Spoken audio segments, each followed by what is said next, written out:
Well, it's time now to continue our leaders profile. We have introduced you to the leaders trying to win a seat in the legislature for their party, looking for that first seat, at least elected first seat. Now it's time for the strongholds, the NDP and the Sask party. Today, we speak with Carla Beck in her hometown of Lang.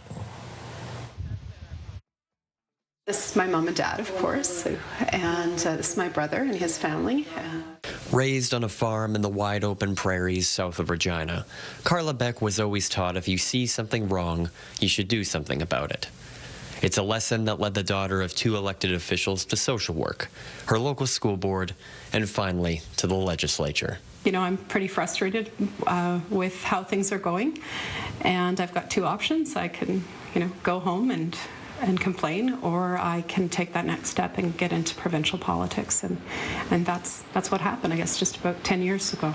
Beck's rise in the party was steady, from critic for Labour, then education, to deputy leader before being elected to the top job in 2022.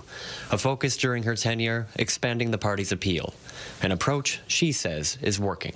I'm really happy to say that, that common ground is easy to find out there. People pretty much want the same things. Among Beck's promises are cost of living relief, increases to health care and education funding, with a renewed focus on retaining workers in both those industries. How will she pay for it? Beck says the NDP approach is simple enough. Saskatchewan doesn't have a revenue problem. Saskatchewan has a management problem, or a mismanagement problem, under the current government. Beck hopes her party's vision resonates with voters from all corners of the province, not just in the party's strongholds of Regina and Saskatoon. There is momentum that we're seeing, but we are realistic that we still have a lot of work to do. People are looking for change.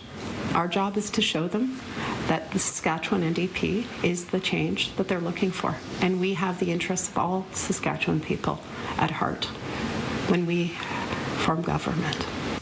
Beck is determined her party will make an impact and potentially end the NDP's 17-year stint in opposition. David Presiak, CTV News, Lang.